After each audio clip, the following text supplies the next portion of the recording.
Hello and good morning. Welcome to your wake-up call. My name is Marc Caron. I'm coming to you here from Vancouver, British Columbia. It's a beautiful sunny day. It's 9 a.m. in the morning here, so depending where you're watching, if you're in India, it might be 9:30 at night, or anywhere else in the world. Whenever you're watching, good day, good afternoon, good evening to you. Now, today I'm really excited as I have someone as our guest today, who I'd like to consider a friend now. We've had a few great conversations. We've met when she was up here in Vancouver, and her name is Dani Katz.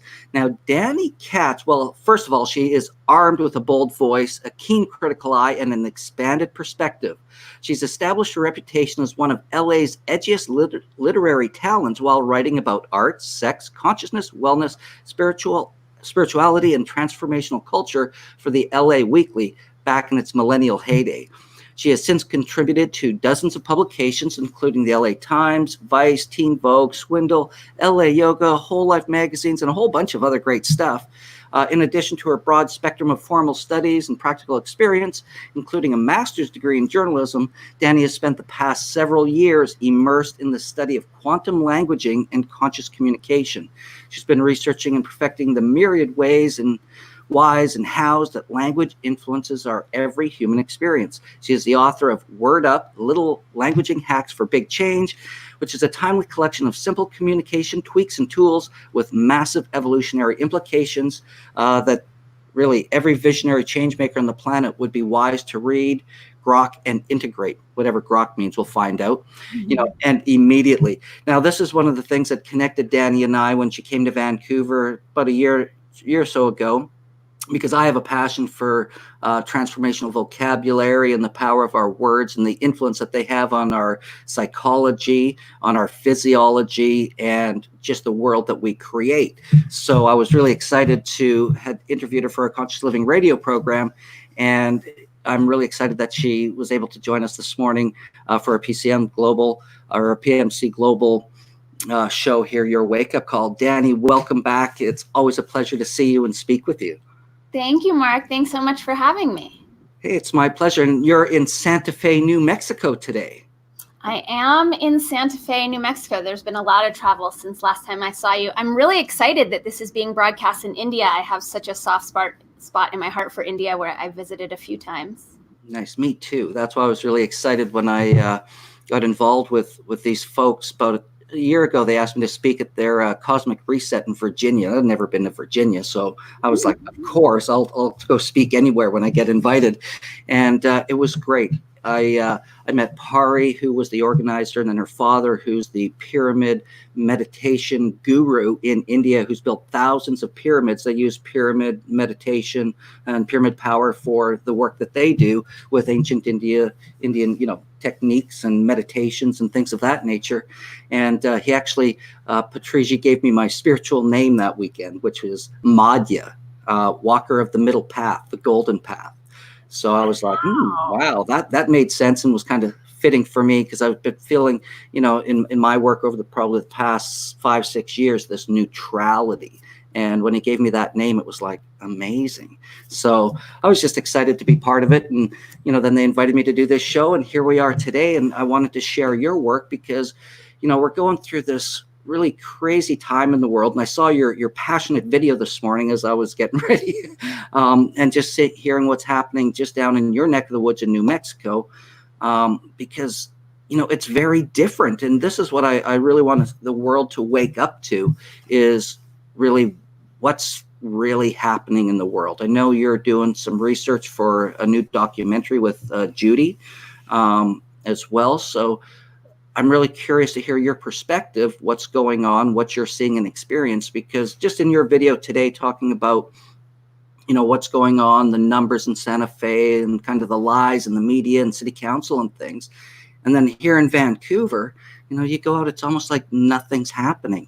There's a few people with masks around. There's 6 feet physical distancing signs in places, yet everybody's packed on the beach. They're out playing sports. They're doing everything as if, it's over. So what's happening in your world? Well, we have a different narrative. We have a different lie going. I so wish that I was in BC. That sounds so much lovelier. Well, you're welcome here anytime. Thank you. Can you talk to Border Patrol for me? Yeah, well, hey, people get across that border all the time. I don't know. Okay, great. Yeah, so due process is being suspended. We have effectively lost our democracy, at least at the local level. And it's really frustrating because we've also lost a free press, and that has been happening for a while. And now they seem to have like a complete monopoly on the press and the mainstream media. So there's no real place to go to share with the public what is going on here because we're censored. And those outlets that I used to write for as a journalist are now closed to me because truth is not allowed. And unless you toe the globalist party line and are willing to lie, there's not going to be a place for your voice. There's not going to be a place for my voice. So yeah, so it's been frustrating because I have this weird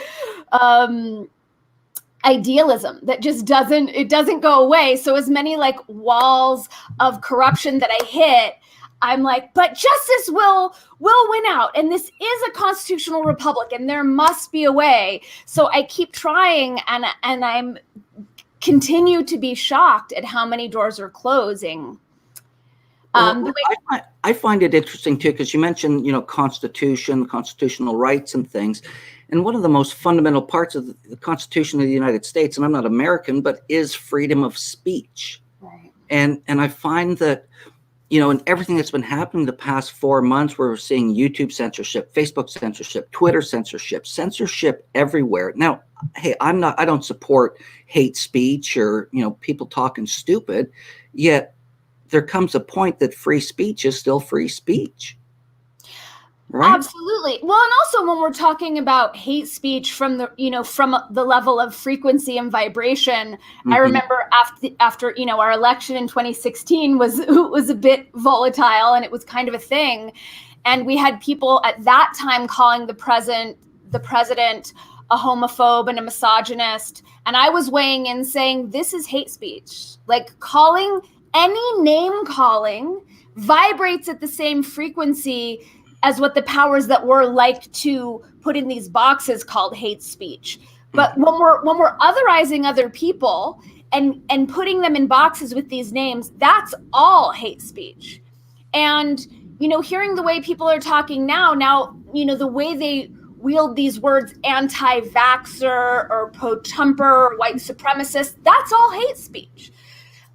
So it's gotten really weird. For me, the first time I was censored as a journalist was in 2013. And that was over Black Lives Matter. And at that time I was writing for Reality Sandwich, and I'd been writing for them since they started and had pretty much been given, free reign to write about whatever I wanted to write about. And when I proposed writing an article about the languaging of Black Lives Matter and how that's inherently divisive. And at the time when the movement first started, it was like, let's see where this is going to go with this type of languaging. And I was trying to lobby for the movement to choose a different name. And my editor said, no way, we're not running this. It's not worth the pushback. And I'm a white man. And that was bizarre for me as a journalist my whole career to have that door closed. And then since then, pretty much every publication I've written for has just been a no. We don't do truth anymore. Well, it's interesting that you bring up the Black Lives Matter because, it is divisive. And as a white guy, I've had to steer clear of some things, and not because I'm afraid, but it's just at some point it's like, do I want to go down that rabbit hole? Yeah. And I was speaking with Patricia about this a while ago because one of the PMC's pillars is about a plant-based diet. And we were talking about, Black Lives Matter, all lives matter. And we came to the conclusion really that all life matters. Exactly. Right? All life matters. The plants, the animals, everything. And as soon as we take a language that way and say Black Lives Matter, there's part of this unspoken part that says all these other lives don't matter. Exactly. There's no getting around it. Yeah. So how do we wake up to the reality that all lives matter and all life matters? And it's not about black and white or whatever. We have to take this divisiveness into a oneness. all life matters. And of course. The only thing I'm prejudiced against are really assholes and people who aren't very nice. And you know what I mean? It's like, I don't care what color you are or anything. If you're mean and you're hurtful and you're not doing good for the world, that's, I just don't appreciate that. And I'm not going to necessarily be literally prejudiced against it. I'm just not going to associate with you. Right. Same. Yeah. I mean, I feel like the easiest way to talk about it, because Black Lives Matter is just loaded with so much toxicity and division and volatility and violence. But let's just say it was Girl Lives Matter, right? When I say Girl Lives Matter and I assert that, someone's going to hear it and be like, well, why would you need to assert that? Who thinks girl lives don't matter? So like, there's something in it that's inherently defensive and reactive and calling into question the relevance or validity of girls' lives. So it doesn't matter who we put in that lives matter. It's just a way to create division.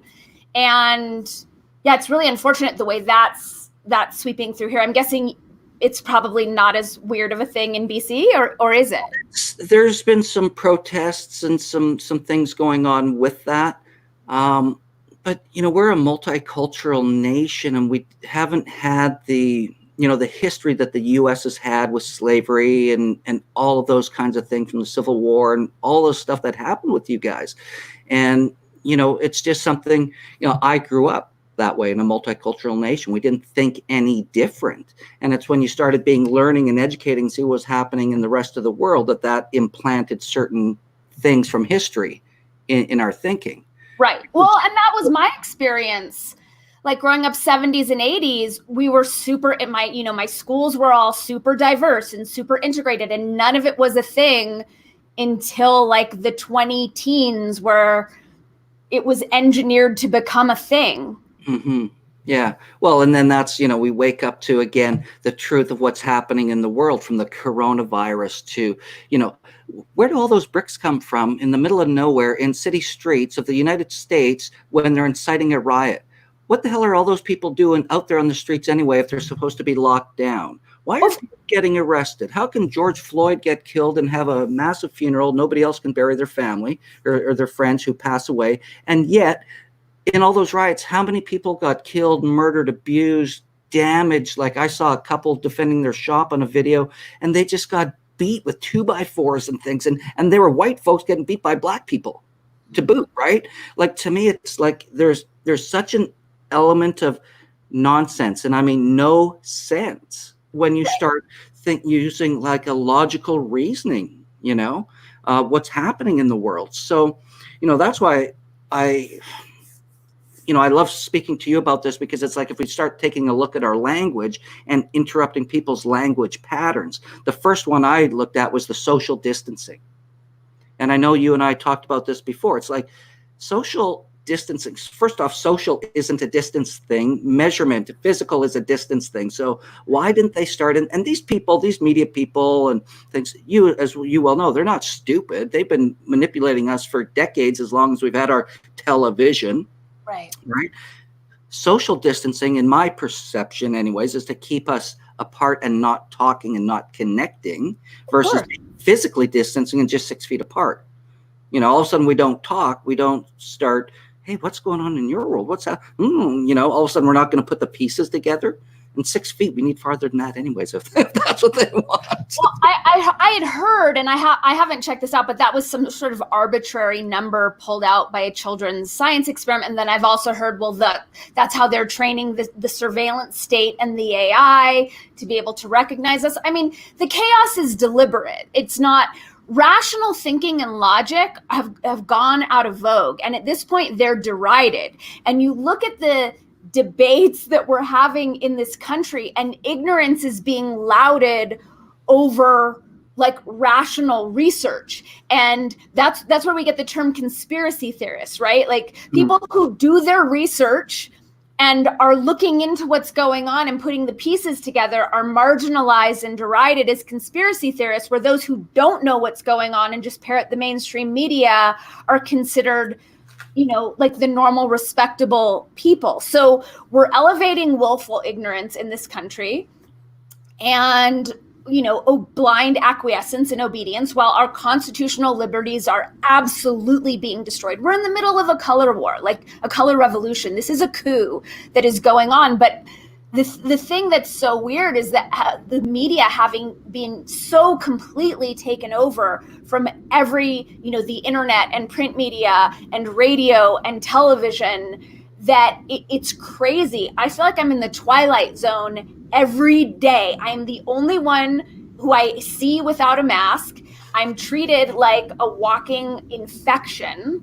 And everyone is just completely mind controlled, hasn't done any research, doesn't know what's going on. It's complete cognitive dissonance. No, I completely agree. And, one thing as I was sharing here in Vancouver, people are out and about doing their thing, living their lives. And the majority of people are not wearing masks. There's a few, right? Mm-hmm. And then there's the science behind the mask where they don't work. I'll be honest with you. I wore a mask once in this whole thing for about 2.5, maybe 3 minutes. And I only did it for my dog. Because I went into a pet food store after I got his nails clipped and they made me wear a mask to buy his treats. And I was like, I almost resisted, but I said, for you, little buddy, I'll do it, but that was it. And it's just interesting how it's so different in different parts of the world, Totally. It's so random.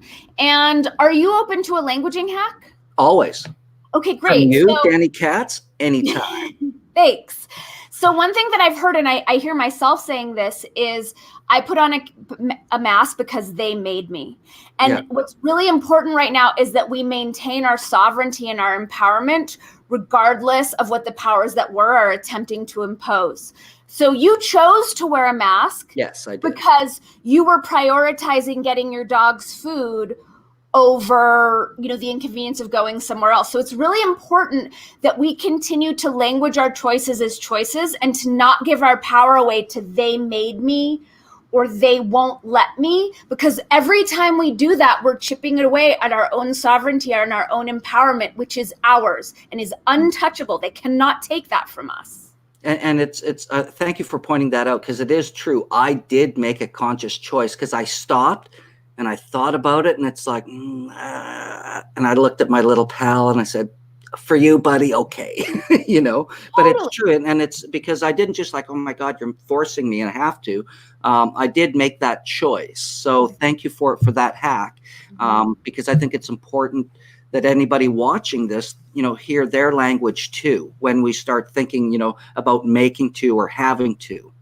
It's really important because right now, like, our sovereignty is on the line. And again, language creates our reality, and there's also being real with what is going on. And we are in the middle of the attempt of a tyrannical overthrow.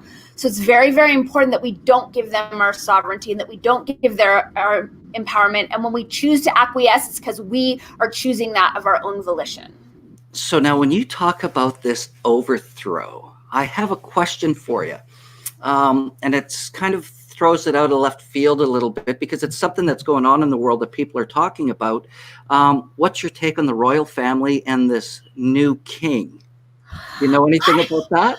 I mean, I've seen a couple videos. I've heard that the royal family, it's interesting because the royal family seemed to have vacated their palace a while back and and their family seals off the gate. Right. And then I also saw, there's so many interesting things going on. I saw the bit about the new king and I had so many questions. I think it would be great. It's one of the elements of this whole larger meta globalist narrative that gives me hope and that I'm excited for, because I know he's also talking about Nasara and Jasara and a whole global economic reset. And then there are the QAnon people who have their version. I'm agnostic about all of it. I just kind of dip in and out and take what resonates. I haven't seen any developments since as far as this new king stepping in and taking over. Do you have any new information about that? I don't know how new it is, but I did watch an interview yesterday he did with a journalist that was pretty powerful, and he was going through. I'll find it and share it in the links for this video after the show. But he he talks about the history, the lineage. He's been working on this for years. This whole thing's been happening since I think you said like 2014, because he's got all the documentation, he's got it all. And it's not like he went digging for it. It all just slowly came to him over the years of his life. And he seems to be a pretty cool character, because he didn't seem to be like egotistic or anything about it. It's just kind of like what it is.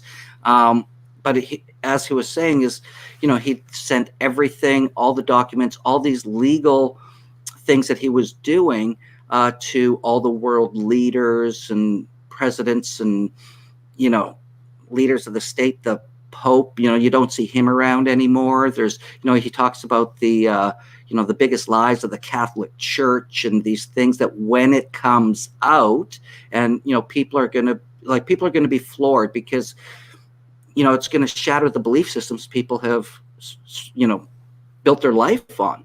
Completely. And, it goes to question, why is the royal family's family seal off the gates of Buckingham Palace? Why is Buckingham Palace shut right down? Right? Completely. And he also goes on to say about the coronavirus, that corona, as he broke it down into his ancient origins, was we crown him.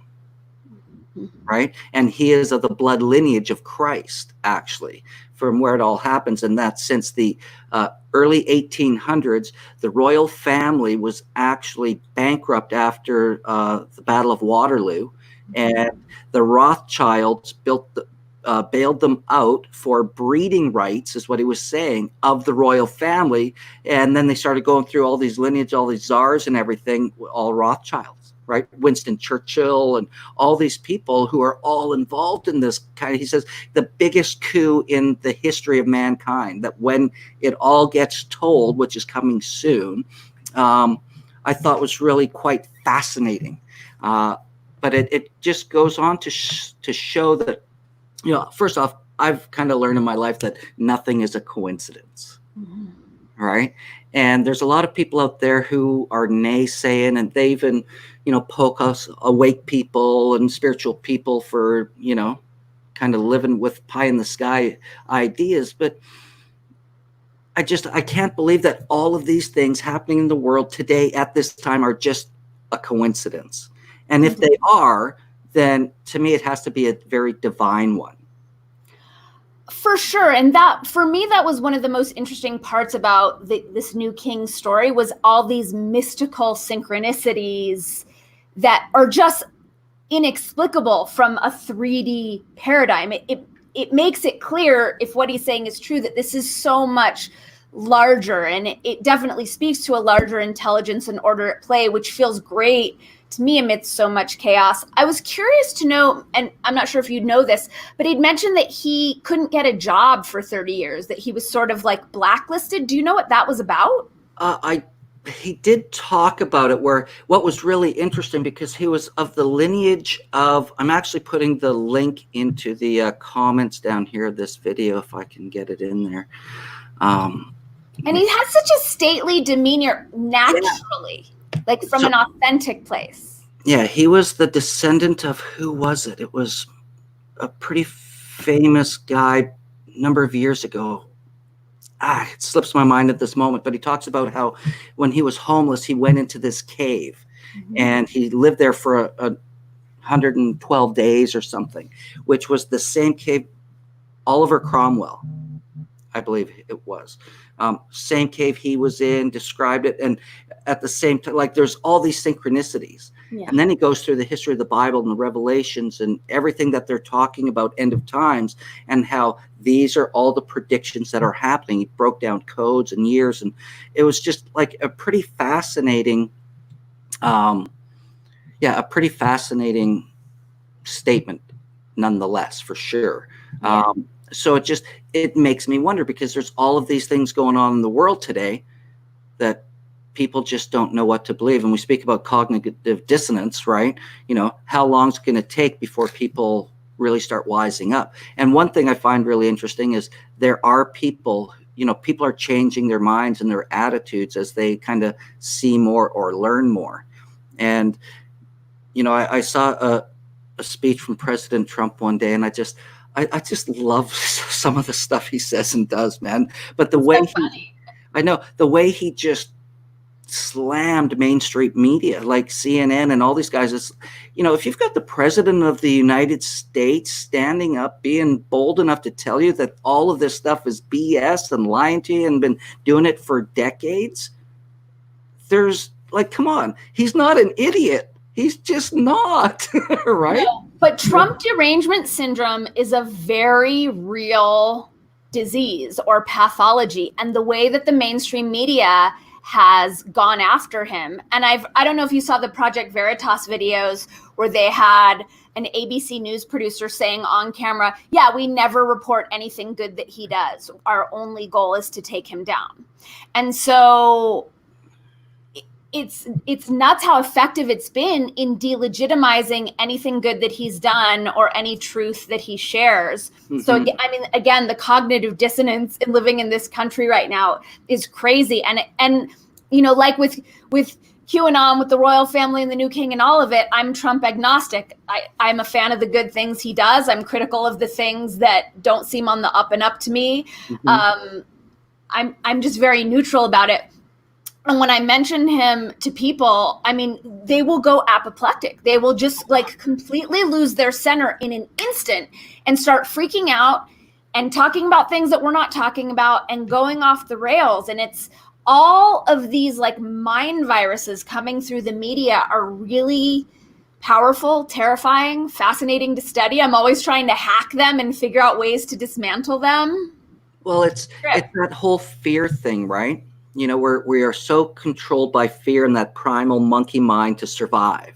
Yep. And want everything to be what we think it is because we need that certainty in our life. And in my past shows, I've talked about, whatever we focus on grows. And if we're looking for answers why this is that way, we're going to find them, right? Whether it's conspiracy focused, whether it's true or not, like we can make the most incorrect thing look true and real. Exactly. Like if I want to walk through the world saying women are treated like second-class citizens and I put on those goggles that I'm a victim of sexism, then that is what I'm going to see. And I'm going to interpret every single thing through that lens.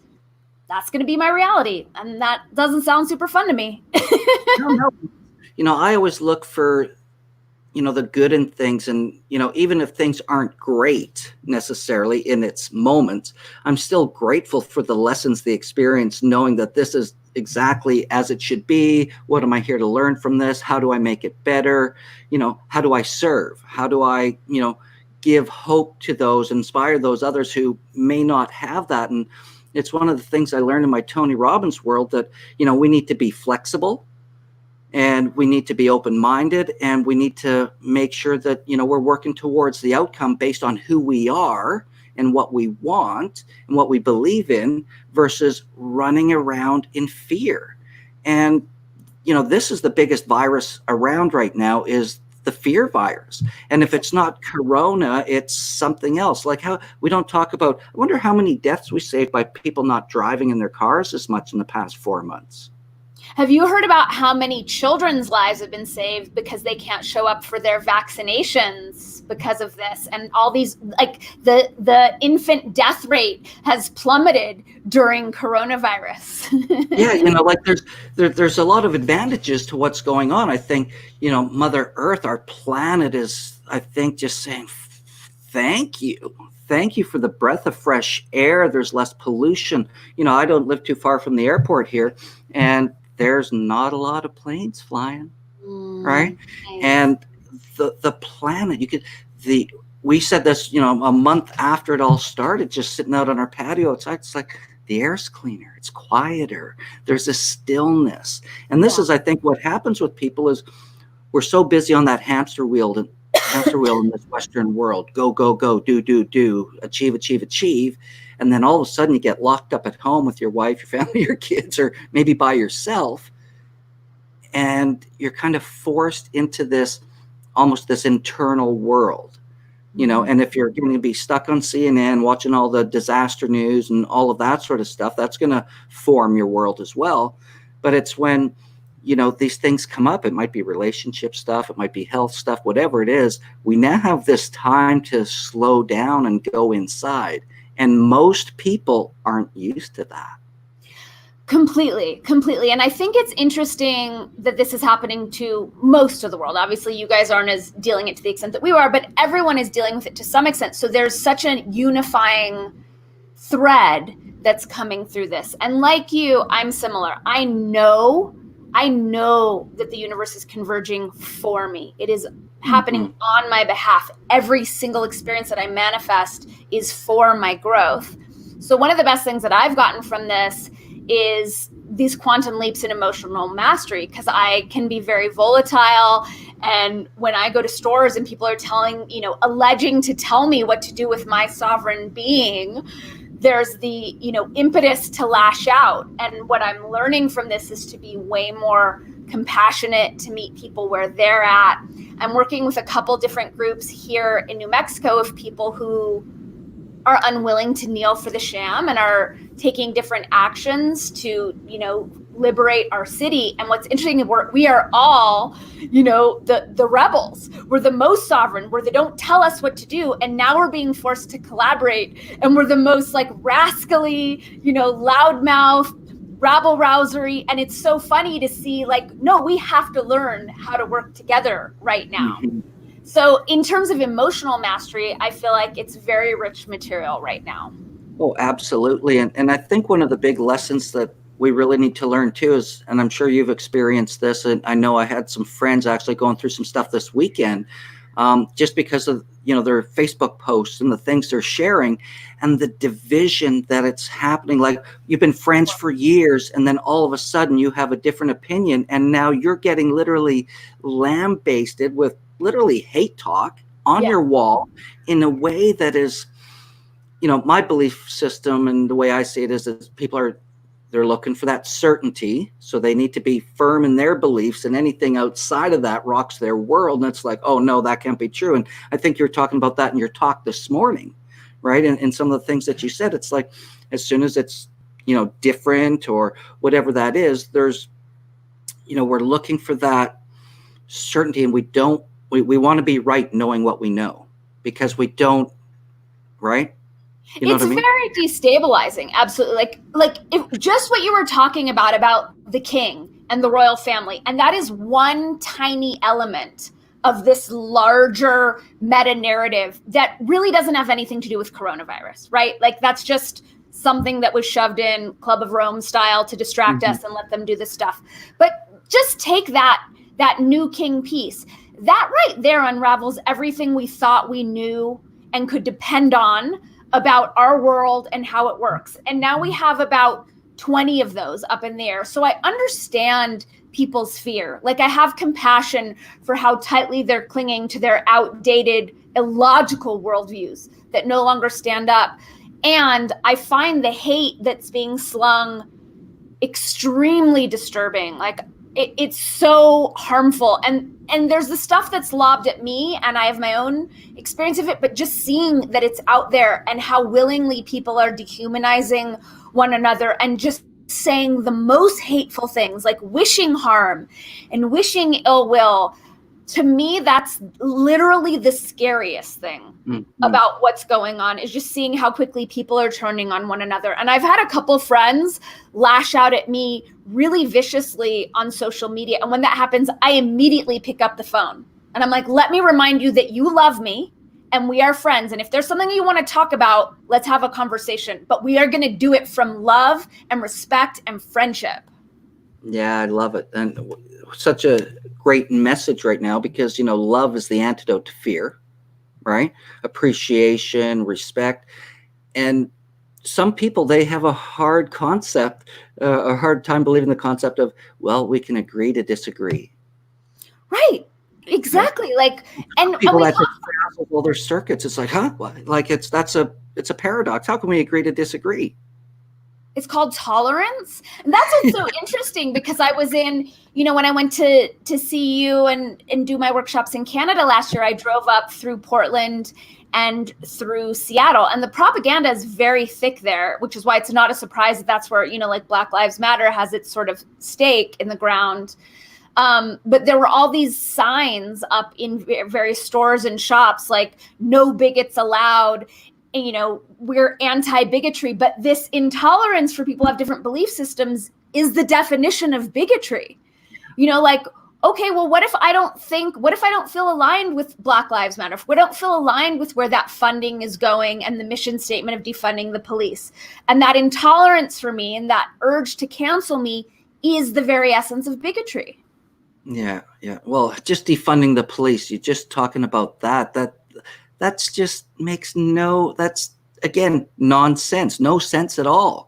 But it makes sense when you understand when you understand that we have been infiltrated by communists, by the CCP, by Russian interests, and that is a fundamental piece of destabilizing a nation for a communist takeover is to defund the police. And then you look at Black Lives Matter, which is in their mission statement to defund the police.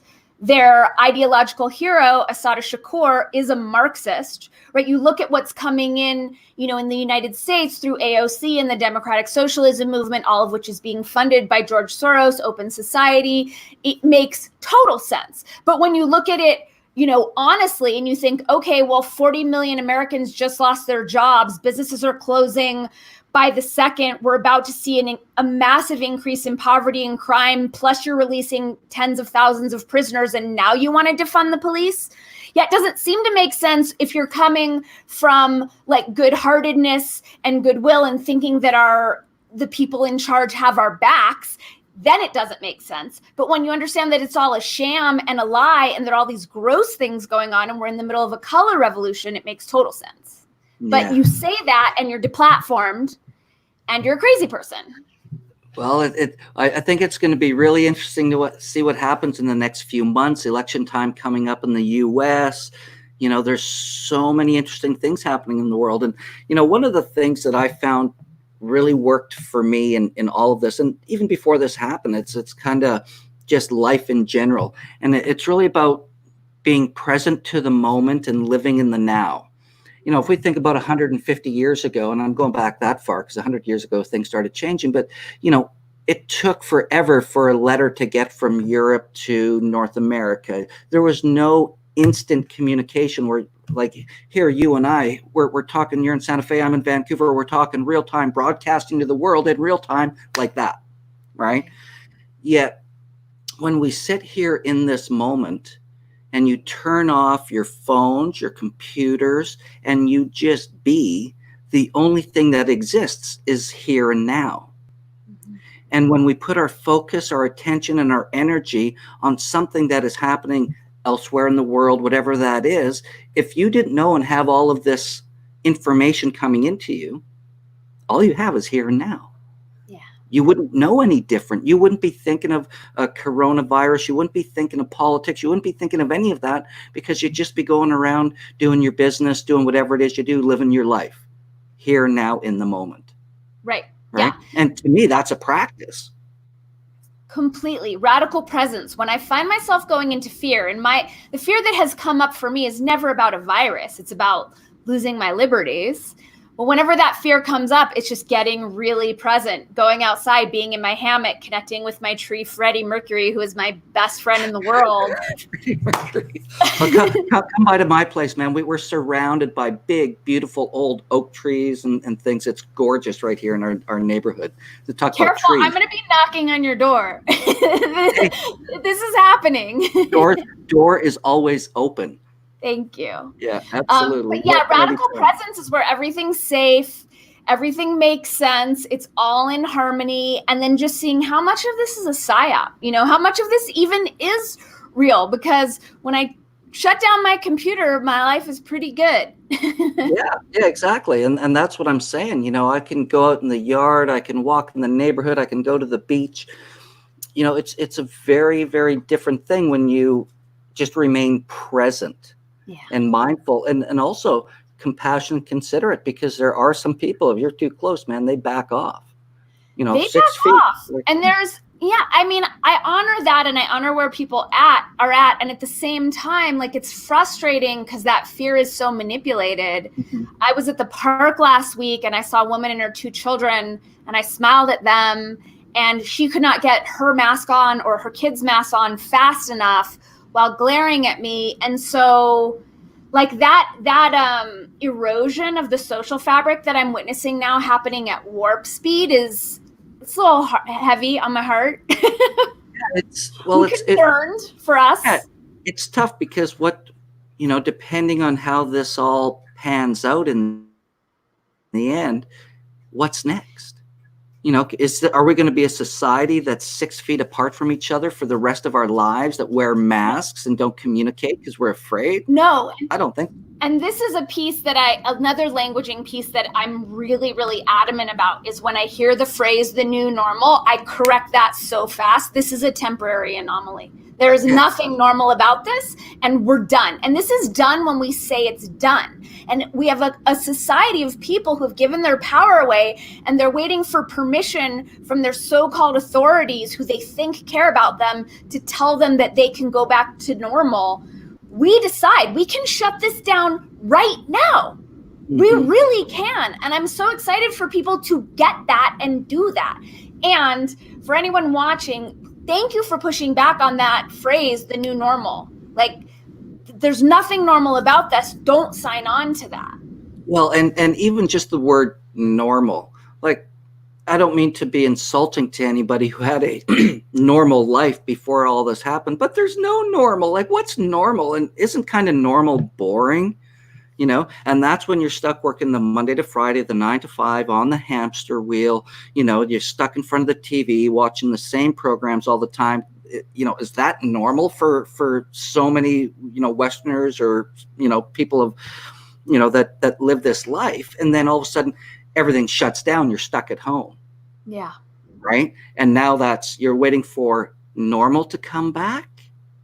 And then the new normal, what does that even mean? It's going to be normal, but it's new. What's that even look like? So when we talk about language hacks, right, and quantum language, how can what do you recommend we replace normal or new normal with? So I say this is a temporary anomaly. This is a temporary blip, and it's done when we decide it's done. So I'm reminding people that it's temporary because are you familiar with Yuri Bezmenov's work? No, I maybe if I've seen a video, I've probably seen, because I've watched and seen a lot of stuff, but not offhand, no. Yeah, we're also inundated these days. Yuri Bezmenov was a KGB agent who defected to the United States and gave talks and taught people about the communist infiltration that was starting to happen here.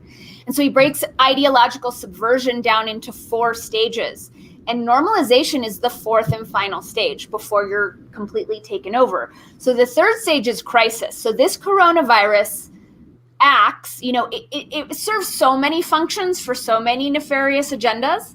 This crisis was the 3rd stage, and the normalization that they are attempting / failing to foist upon us would be the 4th stage. So just say, no, it isn't. This is a temporary anomaly. And when we do that, watch how much more relaxed the person you're talking to will be, how they will welcome that idea that this isn't the new normal and avail themselves to the possibility that you're putting forth that maybe it isn't. Because in the same way that the mainstream media is taking advantage of people's susceptibilities, we can utilize those to help people empower themselves. Mm-hmm. And so that's something that I encourage all of us to do, because we are all co-creating this reality together. We're not victims of what the people in charge are doing to us.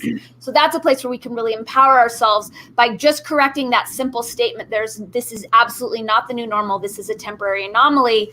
We're shifting culture the way we want it to go. Mm-hmm. Now, you used an interesting word there that I always like to pick up on, and that was the word victims. Right? Yeah. So I think you probably know where I'm going with that, because I find, when we put an identity to who we are and all of a sudden we've been victimized, that plays a pretty powerful part on our psychology, on how we show up in the world, versus if it's just learning a lesson, Exactly. Yeah.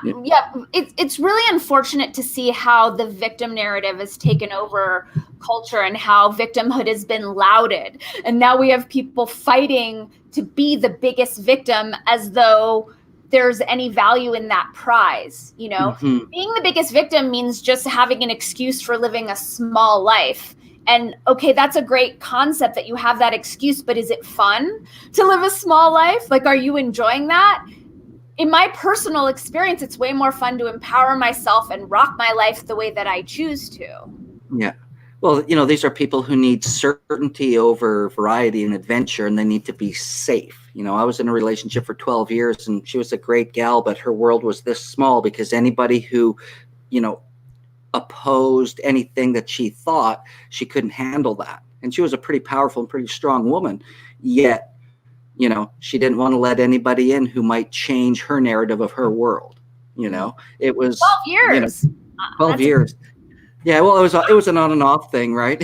You know, but it was just interesting to see. And in my study of personal growth and development and human condition, you know, just seeing how that was, you know, she needed to be safe more than anything. She wouldn't be able to have this conversation at all because she'd be stuck on the mainstream because that box tells the truth, you know.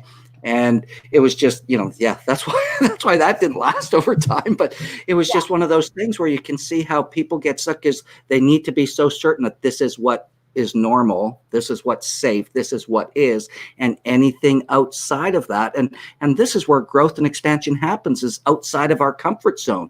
Comfortability is a death rattle, people. The more comfortable you are, the less you're going to grow, the less you're going to learn, the less you're going to contribute, and the less you're going to experience. And that's just been my experience anyways.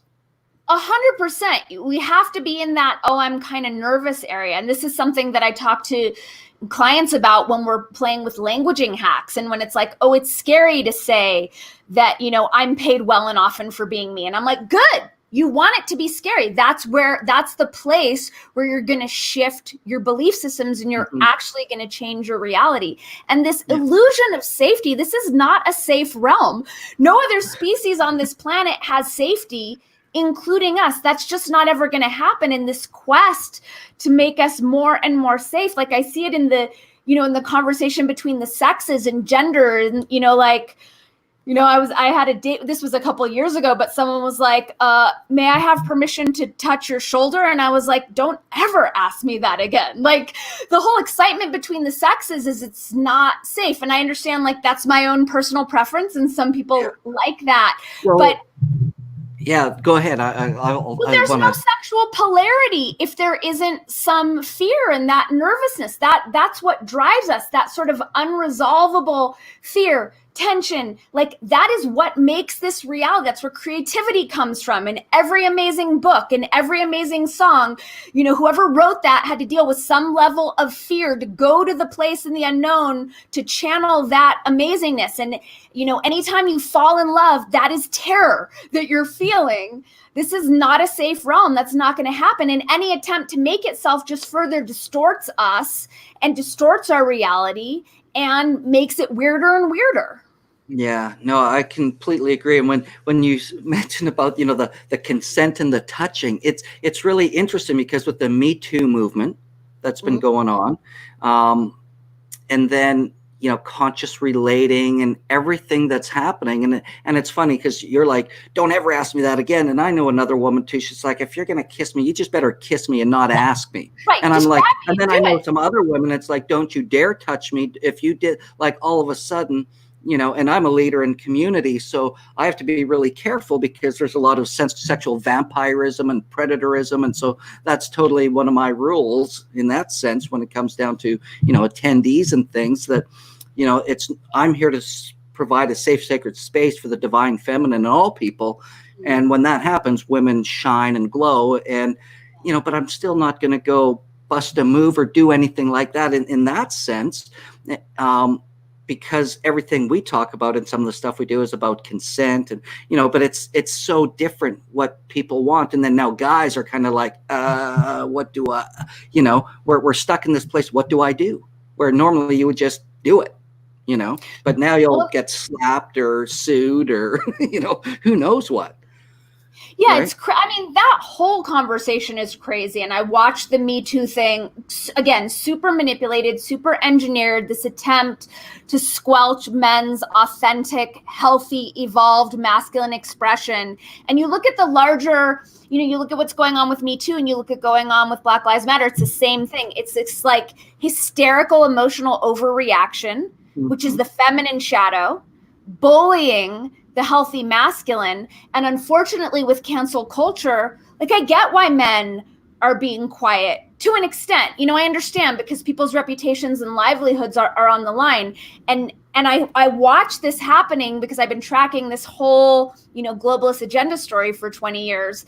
And now where we're at, where our constitutional liberties are being threatened and our civil liberties are being threatened. And I'm surrounded by a populace of completely disempowered men who are afraid to use their voices and are afraid to stand up. And all the biggest truth tellers, freedom fighters I know are women. And we're like, where are the dudes? Like, we could use some big, strong help. Like when I went to the farmer's market and I had a big security guard approach me because I wasn't wearing a mask, and he was filming me on his phone, and it was very intimidating and very scary. And I'm only 5'4", I'm a small woman, and I'm like, this sucks. Like, where are the dudes to jump in and defend me? And I watched how the Me Too movement was a part, this new wave of feminism. I don't know if it's third or fourth, but whatever it is, it blows. Just shaming men for being men. Yeah, I can appreciate that. Well, speaking of the farmer's market, I went to the farmer's market downtown Vancouver on Saturday as well. And interesting, no masks. There's a few people wearing masks. We had to go in one way and walk only one way, no going backwards, though we went backwards anyways. Nobody's going to stop you. Right. And what was interesting was they had a woman there with a hand sanitizer spraying people when they come in. And I just looked at her and go, is it a must? And she goes, no. And I said, thank you. and in we went. Nice. Right. So and I really appreciated going there. I spent a bunch of money, got a great selection of some really good foods and things. I really appreciated supporting the local, artisans and bakeries and farms, because, people are starting to hurt out there, and I don't want to support all these big box retailers. It's getting to the point that people have to understand, and this is something that we have to wake up to, is we vote based on how we spend our money and where we spend our money. If you are shopping at Walmart, you're voting for big box stuff, Home Depot, all of those things. And for Chinese sweatshops, and you're voting, you're saying, I approve of all of this. You go to Starbucks, you're pro-slavery, because that's how they're getting their coffee beans. Yeah. Well, I got to tell you, the beautiful part of that is I used to be a Starbucks addict, and with the lockdown, I am no longer. and I love it, because Liberated. It's like, all of a sudden, these habits, I'm not eating out lunch every day. I'm working from home now. I'm, all of those things. So there's a lot of great advantages. And this is what I ask people to wake up to, is what is better in your life today because of these changes? What good has happened for you? We started our garden in the yard, spending more time at home, not eating out all the time because I'm always on the go.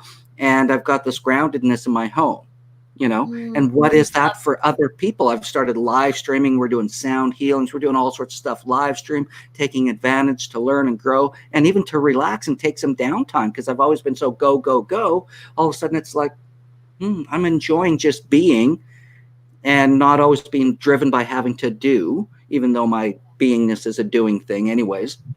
But it's just been, a real gift for me in that sense. And, I had some things come up where I got mad and frustrated and pissed off. And, now I come out of that, and now I've got so much clarity that I'm excited about the future even more than I was. Because of the clarity. There's a bunch of unknowns, a bunch of things happen. And I think that's happening for a lot of people, because all these things are boiling up and popping. But yeah, that's what I found. And that's why I encourage everybody, is to really ask some great questions, is what's good about this? Yeah. How is this serving me? What am I learning from this? What is this gifting me? Yeah, because, that's what I want to share with people the most, is how do we make the best? How do we navigate this in a way so that we're not stressed, fearful, anxiety driven? And I think we've had some great language hacks. I love that, choose to versus have to. right? That's a huge one. Love over fear, for sure. Now, what else? We've got a few minutes here. We've got 5 minutes left or so, and I'd like to wrap it up with some of your great words of wisdom, some language hacks, so that we can all, create a better everyday life for ourselves, for others, and really live a life of joy, bliss, and fun and freedom. Yeah. Well, I mean, there are a bunch of words that I'm noticing being bandied about the lexicon that are laden with like toxic viruses. So words like entitlement and privilege, I would really steer clear from. If you're inspired to speak to those, what you're seeing, that's fine. But notice that those words are now landmines, and they have been encoded with frequencies that are enslaving us. And notice in conversations where you hear those words, where you see people's tempers rise really quickly, they'll lose their emotional center. So those are words that I would encourage us to steer clear of. And one thing that I'm learning when I'm speaking with people who have different beliefs, have different ideas, is I don't need to assert mine. I already know what I believe, and I know where my beliefs come from. I've vetted them very well. It's getting very curious as to why they believe where they believe, and do it from a place of approval, because it doesn't even matter if they're being manipulated or whatnot.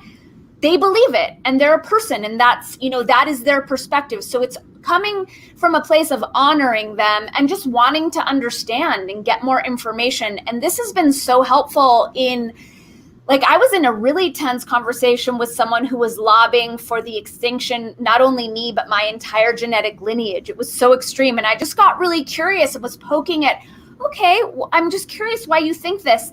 And I actually understood his logic, and it taught me a lot more about how his mind works and how some people are oriented. And again, just looking for that, what is our Venn diagram of crossover? Where is our shared humanity? And to really be diligent about speaking to and from and into that crossover, and where can we expand that?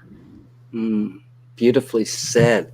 Well, and I like what you said about, the asking the questions and becoming curious, because one of our very first, steps that we use in the trainings I've taken for coaching or influencing or helping people is to understand and appreciate the other person's world.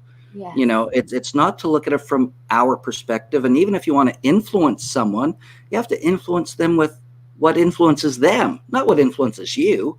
Right. And by asking really great questions and becoming curious, it also incites in people like, oh, this person's interested. They're not judging. And as soon as we start judging people, we have no influence. And there's that energetic thing. And I learned this one time in leadership training, and it was like a big wake up for me. It was like, no wonder I'm not able to influence in some of these areas, because here I am judging them and they are judging me. And part of it was a work thing.